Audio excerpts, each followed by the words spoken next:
You ever turn the T and instead of that smooth, confident vroom, you get this sad, sluggish like your car's trying to wake up after pulling an all-nighter? Or worse, complete silence. Just you, your steering wheel, and the sinking feeling that you're about to miss your kid's recital, your job interview, or that early morning shift at the plant. If that's happened to you, you're not alone.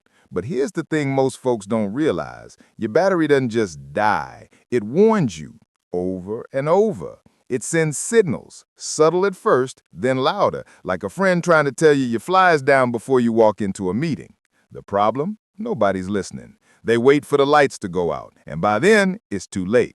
But today, I'm going to show you the 3 unmistakable warning signs your battery is on its last legs before it leaves you stranded in a Walmart parking lot at midnight. And trust me, these aren't the obvious ones they list in the manual. These are the real-world tells I've seen over 30 years of pulling dead batteries out of everything from beat-up Civics to luxury SUVs with heated cup holders. Now, before we get into the signs, let's clear up a myth right out the gate. Batteries die in winter. Nope, that's only half the story. The truth is, your battery is actually weaker in summer. Heat is the silent killer.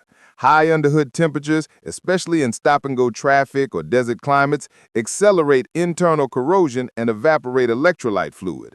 By the time winter rolls around, your battery's already running on fumes. Then the cold hits, thickening your oil and making the starter work twice as hard, and bam, you're calling AAA. I've tested batteries that read 12.6 volts in July but couldn't crank the engine in December. Voltage isn't the whole picture. So if you live somewhere hot, don't think you're safe. In fact, you might be in more danger than folks up north.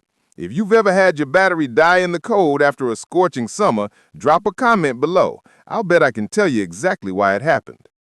All right, let's talk about warning sign number 1. And this one's sneaky. It's not about cranking. It's about delay.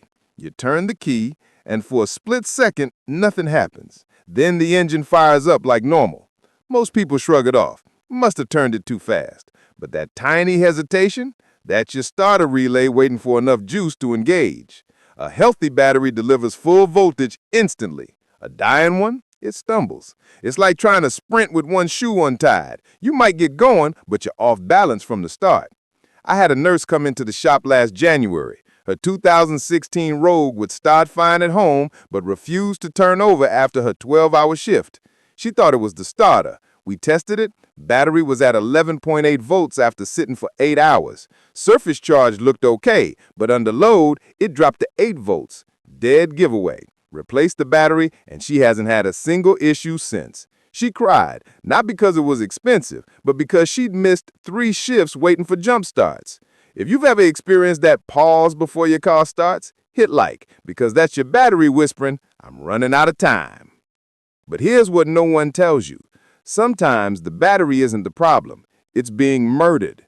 That brings us to warning sign number 2, erratic electrical behavior. Your dashboard lights flicker for no reason, your radio resets itself, the clock loses time, or worse, your power windows move slower than a DMV line. These aren't gremlins, they're symptoms of voltage instability. And while a weak battery can cause this, more often it's a failing alternator or a parasitic drain slowly bleeding your system dry overnight. Now here's the twist.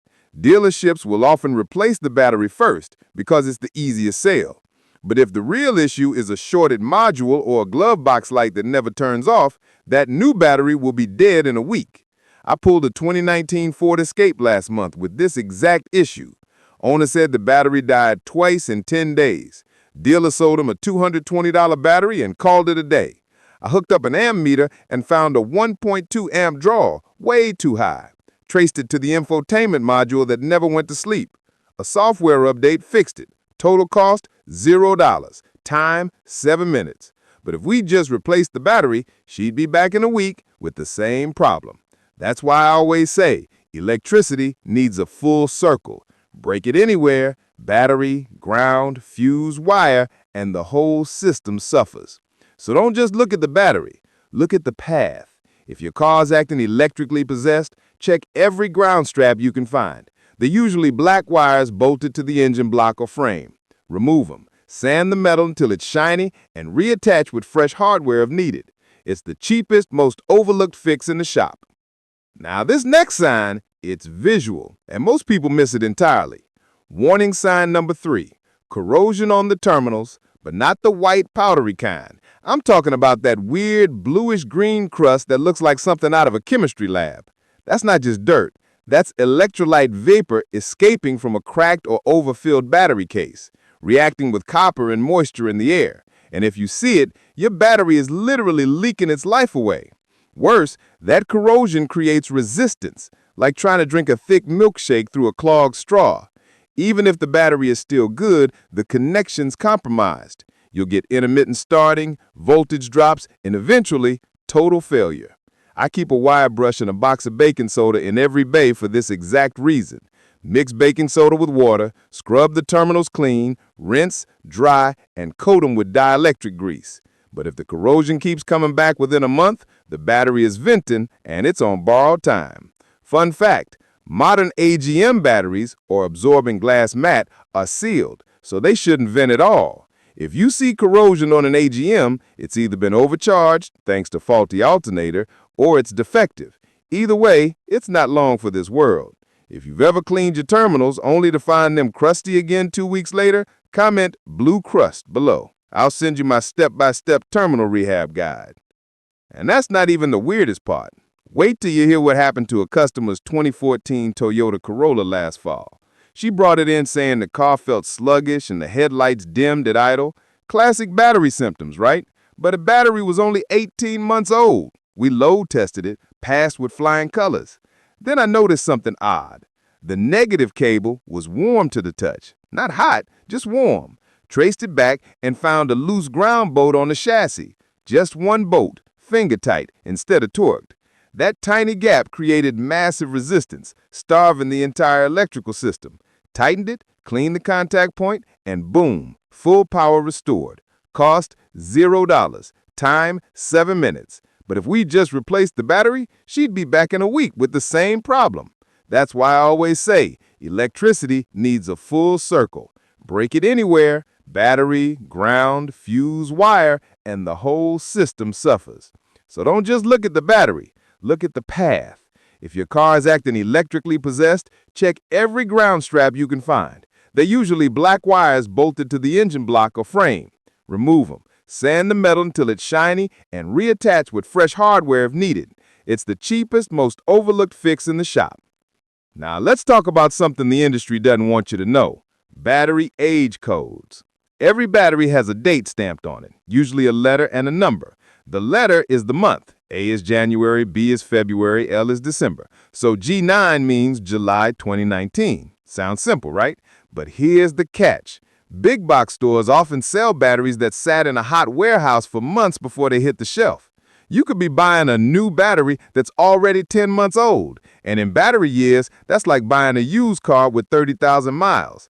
I've seen customers pay top dollar for a battery stamped C24 in June 2024, meaning it was made in March but sat in a non-climate controlled warehouse through a Texas summer. By the time they installed it, its lifespan was already cut in half. Always check that code before you buy. And if the store won't show it or says it's fresh, walk away. Better yet, buy from a local auto parts store that rotates stock fast. Or, if you're feeling bold, learn to test batteries yourself with a conductance tester. They're under $50 online. A good battery should hold over 70% of its rated CCA, cold cranking amps. Anything less, it's already dying. If you've ever replaced a battery only to have it fail within a year, this might be why. Drop a comment if you want a video on how to decode battery date stamps. I'll make one next week. But the real secret, the thing that separates the folks who never get stranded from the ones who always do, is preventative testing. Not when it's acting up, before it acts up. Once a year, in the fall, load test your battery. Most auto parts stores do it for free. Don't just check voltage. That only tells you surface charge. A load test simulates cranking and reveals if the battery can deliver power when it matters. I've tested batteries that read 12.6 volts but collapsed under load like a house of cards. Those are the ones that fail on the coldest night of the year. And while you're at it, clean your terminals, check your alternator output, and inspect your serpentine belt. A slipping belt can cause intermittent charging, another silent killer. Think of it like this. Your battery is your car's heartbeat. The alternator is its lungs. If either falters, the whole body suffers. So let's wrap this up. The 3 warning signs your battery is about to die are 1. The hesitation before cranking. 2. Erratic electrical behavior that points to deeper system issues. And 3. Unusual corrosion that signals internal failure or overcharging. But more than that, it's about changing how you think. Your battery isn't a replace when dead part. It's a wear item, like brake pads or tires. Treat it like that, and you'll never be stranded again. Before you go, if this saved you from a freezing morning on the side of the road, hit like. Not for me, for the next person scrolling past wondering why their car won't start. Subscribe so you're always one step ahead of the breakdown. And share this with someone who still believes batteries only die in winter. Because knowledge isn't just power, it's peace of mind. And remember, in my shop, we don't wait for the lights to go out. We listen to the whispers. Now go check your terminals and keep that engine turning over, Tony.